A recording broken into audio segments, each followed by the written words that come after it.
Okay. Hello, Ashley. Thank you, everyone. I am Cliff Smith, Washington Projects Directors of the Middle East Forum, and we are here today for another edition of Israel Insider with Ashley Perry. We will have about 20 minutes of him discussing current events in Israel and the wider region and how it affects America's interests and values and the values and interests of our allies. And then we can have some audience questions. Ashley, go ahead.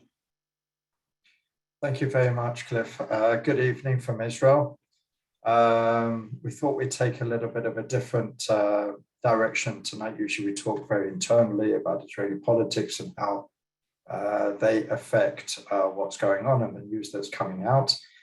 Tonight, we're going to talk a little bit about some of the international issues and how that affects Israel, how they're being seen from within Israel. We'll start with Ukraine, which is really the issue on the international agenda, certainly on the global diplomatic agenda, with the just sort of wave of leaders who have been in the region, whether Ukraine or Russia. We saw the French, we saw the Germans, we saw the British before that. Interestingly, today the Brazilian Bolsonaro, president of Brazil, was in the region. Not quite sure what role Brazil are going to play, but it just shows that everyone sort of wants to get involved. From the Israeli point of view, actually, Israel doesn't want to get involved. Israel has good relations with both Russia and Ukraine. Obviously, Israel, the size it is, with the geostrategic value that it has, is not going to change minds. It's not going to be a major diplomatic player on either side. And as I said, has to have good relations with both. Obviously, when it comes down to it, Israel is very, most certainly in the Western camp. It sides with its allies, chiefly the United States and Western Europe, especially on these kind of issues. Obviously, it's not a member of NATO, but it has very close relations, certainly diplomatically and on defense and security issues with many NATO members. But it's really trying as hard as possible to stay out of this conflict. It has been asked by Ukraine quite frequently in recent days or recent weeks to get involved, to send a strong and sharp message to the Russians that this is unacceptable. I'm sure Israel is not the only country, but it is felt that Israel does have some leverage here, that Israel certainly does have an interest here, chiefly because of its Jewish communities and even Israeli communities. In Ukraine, there's reportedly 15,000 Israelis, I believe tens of thousands of Jews, not sure exactly the number, but 15,000 Israelis, and they have all been told in the last week to come home. Apparently 6,000 have signed up with the Israeli embassy in Kiev for what's been called emergency sort of airlifts, but it seems the majority are not wanting to come at this point. Today, it definitely does seem that we're a little bit further away from imminent crisis. At least that's the way it feels, and that's the sort of messaging that's been displayed. So perhaps that's dampened some of the expectations. There has been criticism from the Ukrainian Jewish communities that the Israeli government isn't doing enough for them, as opposed to the Israelis. And some of the schools that you can imagine, the Jewish schools and the Jewish communities, have a lot of Israeli volunteers or what's called national service. You could do the second year of national service abroad in Jewish communities, and there's a certain amount of them. So for many of these people, they're going to want to take themselves and their families out. The Jewish community is very critical of this. They say it's such a crucial time for children and their communities to be left without school, to be left without community leaders. And they claim that the Israeli education, the decision makers in the educational ministry and others have threatened the teachers that they can't stay even if they want to. Some have claimed that they would like to stay. They would lose their rights and whatever, because the Israeli government has made it official policy to return home. There were talks of Israel removing, like some other countries, removing its embassy temporarily from Kiev more to the western side, to Lviv. I'm not sure if that's officially happened. Our embassy does seem like it's on a very skeleton scarf, like I'm sure many embassies are. All the while, Israel has to maintain good relations with Russia. There's a sizable Jewish community there. We have sizable interests with Russia, and where it really sort of this conflict really came home was in today's exercises in the Eastern Mediterranean. There's a big argument exactly what they meant, but the Russian Navy has or is holding a major drill in the Eastern Mediterranean with bases in Syria. Perhaps some have argued that this is saber rattling, a way to sort of, perhaps if Russia aren't going to invade, just to sort of show that it is still a major force and it has tentacles elsewhere. As we know, Russia is very active in Syria, and even the defense minister, and this is really what raised a few eyebrows in the middle of this international incident between Ukraine and Russia. The Russian defense minister is in Syria meeting with President Bashar al-Assad and overseeing these maneuvers in the Eastern Mediterranean.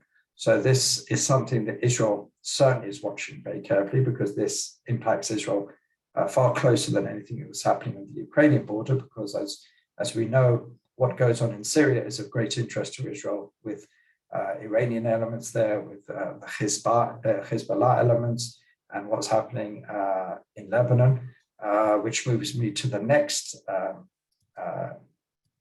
interesting global development, and that's Iran. Before we turn to the possible signing of or return to the JCPOA, Hezbollah leader Hassan Nasrallah, while this is all going on, secretly, because we don't see him come out of his bunker much, but secretly he traveled to Tehran. They had the anniversary of the Islamic Revolution, but it seems to be more of that. The message seems to be, as we've explained in recent weeks, Hassan Nasrallah has certainly not been saying the type of things that would make the Ayatollahs in Tehran feel easy. They see Hassan Nasrallah very much as a sort of puppet, or at least a crucial element in their deterrent policy against Israel. But he's been saying quite a lot recently that Lebanon is our interest. We won't necessarily follow Iran into war. We won't take our orders from Iran. That, as I have said, is mostly for domestic consumption. Hezbollah in a very tricky spot in Lebanon at the moment. Lebanon is really, a failing state in many, many different ways. The economy, the social order is really in upheaval. And Hezbollah have been blamed for much of this, the explosions of ports and other things, and sort of clan and different sort of militant group internecine warfare in the streets of Beirut. So Hassan Nasrallah has definitely taken that into account. He's usually a good reader of Lebanese public opinion, and he's very much been touting his credentials as a Lebanese first. And perhaps that's one of the reasons why Iran has summoned him to Tehran to give him the message, because they are still worried, constantly they're worried. And as we get closer possibly to a signing of JCPOA, even more worried that Israel may strike the Iranian nuclear program in some way, shape, or form. And they want to make sure that their northern deterrent, Hezbollah, are basically an army in its own right. We've talked about it being bigger than, more sizable than the average European army. So certainly Tehran want to make sure that, despite what Hassan Nasrallah is saying publicly for domestic consumption, that he is still very much under the control of Tehran, and he will still act as the Ayatollahs want him to, when and if necessary. So, a lot of these issues are very interconnected. Israel, as I said, is not a major player in diplomacy, but it has to look after its interests, and it's seeing what's going on around it, and very much is thrust into the middle of this. All while this is going on, another player in our neighborhood is Turkey, a very important player, significantly weakened economically in recent months, or even years, massive hyperinflation.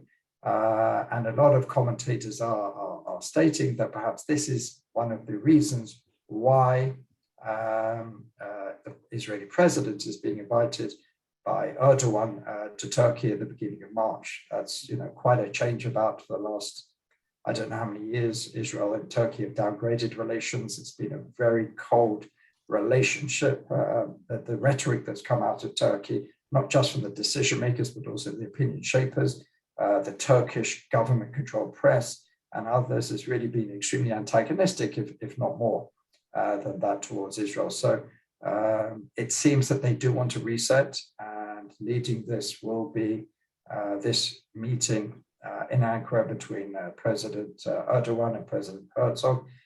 This week, very close advisors to Erdogan were in Israel to sort of set the lay of the land before the meeting, as sometimes does happen, especially such an important meeting, probably to go over what the expectations are of the meetings, what's going to be said at the meetings. So it's clearly going to be a very, very significant event, and Erdogan has been saying all the right things of late. But the interesting thing that was released today is that, the one thing that Israel has done as this cold relationship has just grown between Israel and Turkey is it has fomented or improved its relations with Cyprus and Greece, especially this oil pipeline that's been touted for the Eastern Mediterranean, which has annoyed the Turks tremendously. So to sort of assuage their worries that this rapprochement between Israel and Turkey will come at a cost to our other allies, it's clear now that President Herzog will be traveling to Cyprus and Greece before Turkey. So that's also interesting. Some developments more closer to home. We've seen a bit of an uptick in tensions around Sheikh Jarrah. Those who remember last year's Operation Guard in the Walls, Hamas launched rockets. Much of it came off the back of tensions in Sheikh Jarrah with the legal situation of certain houses there that are actually legally owned by Jews.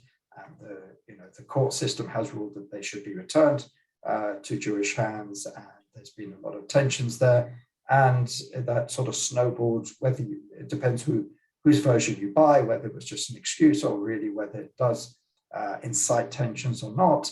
The fact that now tensions are up again, they started when a Jewish family that lives in the area, their house was firebombed or even tried to be burned down.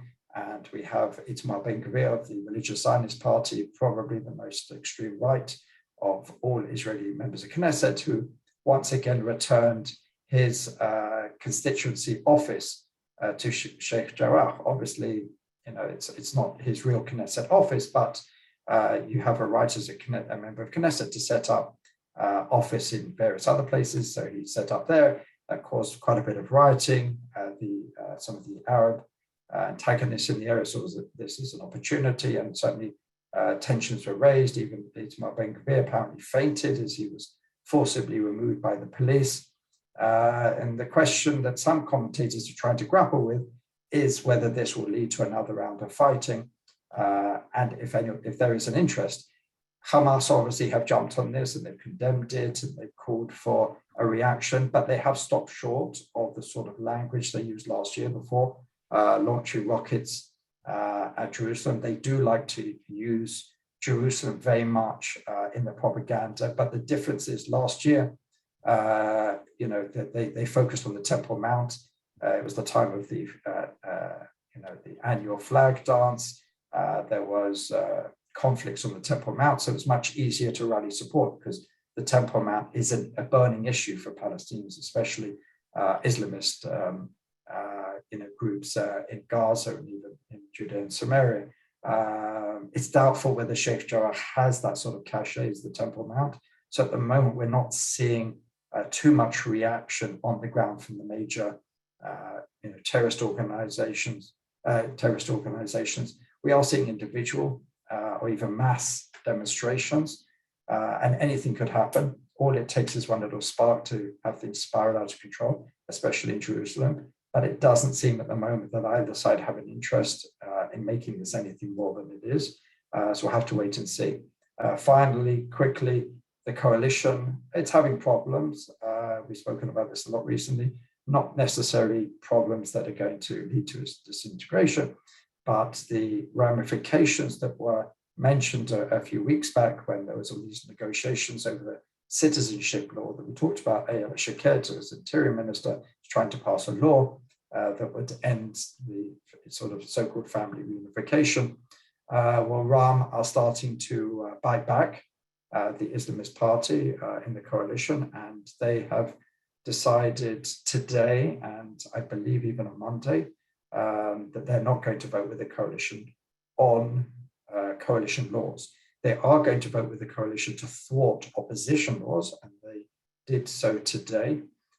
Again, you had that, I think every week you just have them, these scenes to try and embarrass the other side. And again, you had scenes today of the most extreme right-wing elements in the government, in the opposition, I should say, who were frantically voting for a bill submitted by the Joint Arab List to build more Arab towns in the north. These are the sort of things that they would never vote for in a million years. And here they were frantically making sure that their votes count. So we're back to those sort of scenes where it doesn't matter what the issue is, doesn't matter what the ideology is, the coalition is voting with the coalition, the opposition with the opposition. Except RAM at the moment is certainly trying to make its presence felt, trying to show its displeasure. I don't think this is going to be a major coalition crisis. They have to look like they are reacting to some of the things that the coalition, more right-wing members of the coalition have done in recent weeks. But it's mostly put out as previously by lower down members of the RAM list. It's not Mansour Abbas himself. So it remains to be seen. As long as we hear Mansour Abbas not getting too frantically involved in any of this, I think this will just be what it is. It will be a reaction to save face, to show its constituency that is standing up for its rights, etc., etc. So, as I said, that's the situation today. And with that, I'm happy to answer any questions on anything I've said or anything else that's on your mind. Excuse me if I'm going to butcher this name, Ashley, but a man named Merhadad Konsari says, there have been press reports of an Israeli delegation in Vienna meeting with the parties involved with the JCPOA negotiations. Can you say something on this and explain what exactly would be the objective of such a mission, should this be true? Right. Well, I think, to the best of my knowledge, this is the first time that Israeli officials have been in Vienna during this round of negotiations. So they're taking it very seriously. The feeling in Israel is that we're at the end of the road here, that negotiations are coming to an end, even though the French again said, we want this done in a matter of days, and if Iran stalls, then it blows it all up. But that's sort of, I think that's, sort of last minute trying to just get as much as you can into it. It does, again, the view from Israel is that the agreement will be signed, the JCPOA will be returned to. The Biden administration has given every indication that it wants that, whether it's the resignation of more hawkish members of the negotiating team, whether it's the removal of certain sanctions against Iranians in the lead up to this. But it does seem like it's really just sort of crossing the T's and dotting the I's. And that's perhaps where the Israeli delegation is coming in. Perhaps there is a feeling that there are certain gaps where they could be useful and try and at least get their point of view across, really just to see whether there's something that can happen. The Israelis are worried about this agreement. It's certainly not longer and stronger in any way. That was the promise originally. Israel is worried that it's going to be a weak agreement and giving the Iranians too much. It's not even going to be, along the lines of the JCPOA, which would keep the Iranian nuclear breakout to a year. We're down to weeks or very few months. So we're in a very, very different situation. Israel is, some of the main issues that it would like to bring at this late stage, knowing that, its power to influence is relatively minimal, is to try and see if something can be done on non-nuclear issues as well, on the proxies in the region. We know the Houthis in Yemen and Hezbollah and some of the other groups and what Iran is doing, even in Iraq, and just sort of, making sure that everyone in Vienna on the side of the P5+1, including those which are less sympathetic to Israel, the Russians and the Chinese, are aware of what's going on the ground, giving them all the information which Israel finds necessary to tell them. It hasn't just been a diplomatic mission, it's also been defense and security and even intelligence officials to make sure that everyone has the right information. But as I said, the view from Jerusalem is pretty pessimistic that a deal will be signed, a deal that will not be good for Israel. But there's a last minute trying to see what can be at least sort of gained in the final moments before probably an agreement is signed. Understood. Peter Chu says, you mentioned the Jewish community in Ukraine. Is there a comparable Jewish community in Russia that is likely to affect any Israeli positions regarding Ukraine? As I said, the Jewish communities in these countries are not necessarily the primary areas where Israel would decide what its diplomatic position is. Israel will certainly try and separate its concern for the Jewish communities with what it needs to do on the diplomatic stage. There are sizable communities in both, in fact, two of the larger communities in the world.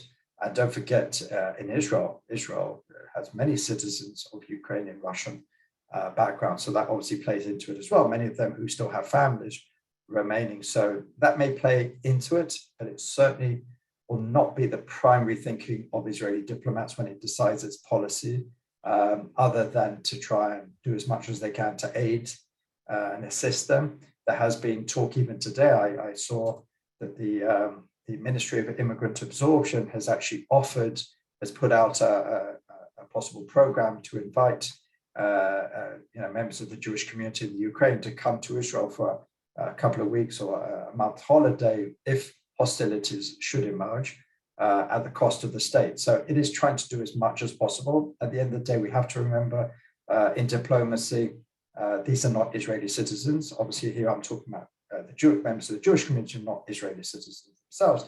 And there's only a certain amount you can do, because at the end of the day, that matters, and you can't interfere too much in what the citizens of another country do or need. But certainly, Israel is taking into account what is happening on the ground in and around those Jewish communities.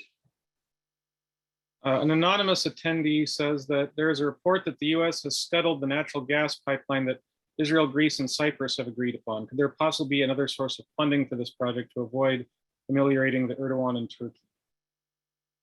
There certainly has been concern about it, I think mostly for environmental issues or environmental concerns, which have also been raised in Israel.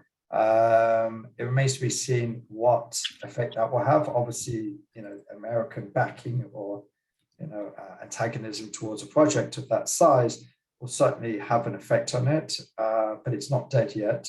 And perhaps that's also going to be on the agenda when Herzog visits Greece and Cyprus. But perhaps with what's going on in Turkey, perhaps that will also play into it as well. Perhaps that's part of the charm offensive that Erdogan is now doing. We saw him in the UAE as well, which is a new peace partner of Israel, and one that certainly is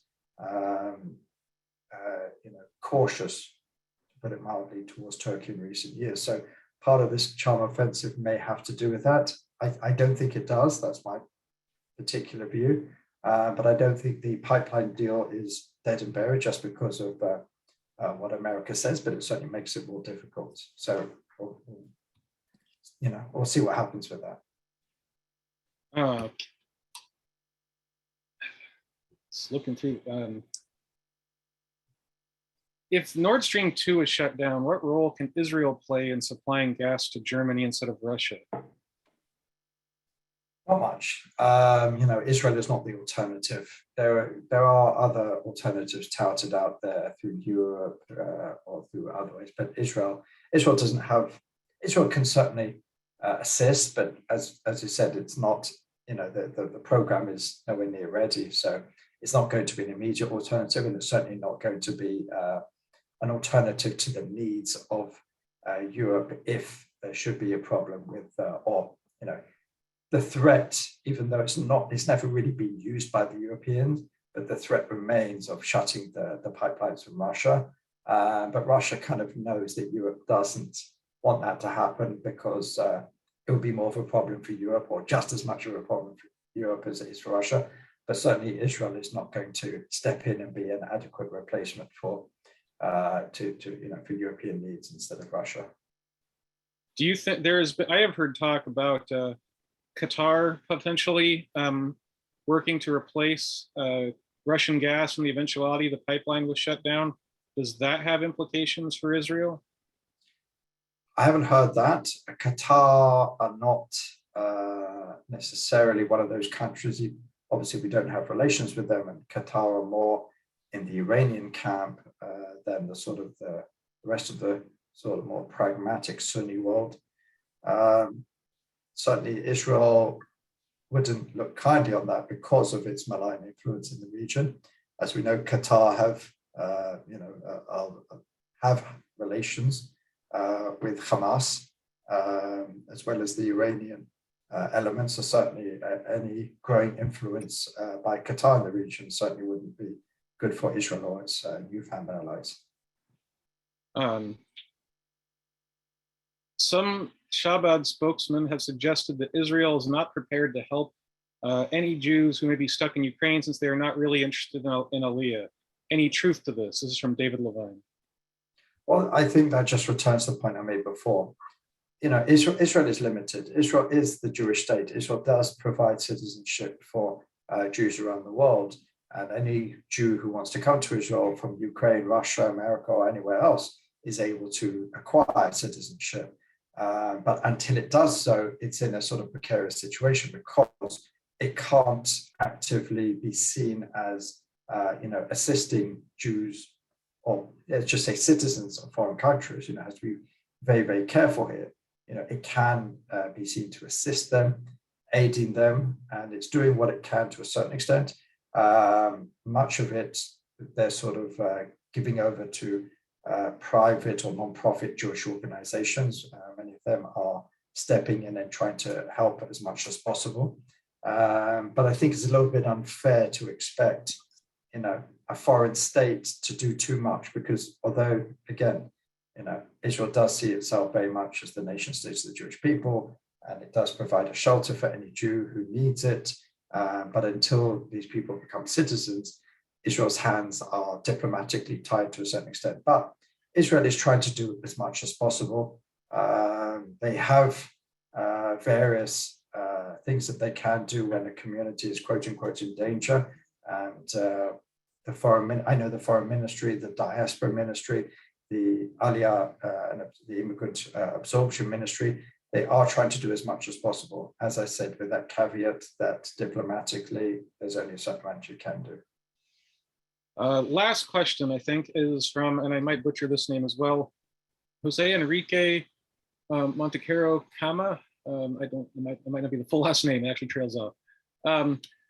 Algeria has a lot of natural gas. Because of conflicts with Morocco, the pipeline through Spain, through Morocco is closed, but it still has a great deal of resources. Is there anything the US can do to deal with Morocco and Algeria to supply Europe?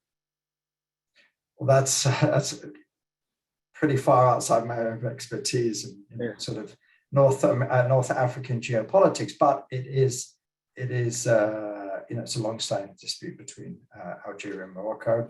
Obviously, Israel now has reestablished relations with Morocco, and part of that has always been seen, as many of the other agreements under the rubric of the Abraham Accords are, with this understanding that now they'll have better relations, excuse me, with the US and much of the West. I don't know how that plays into this particular issue that's mentioned by the question, because, as I said, it's just too far out of my expertise.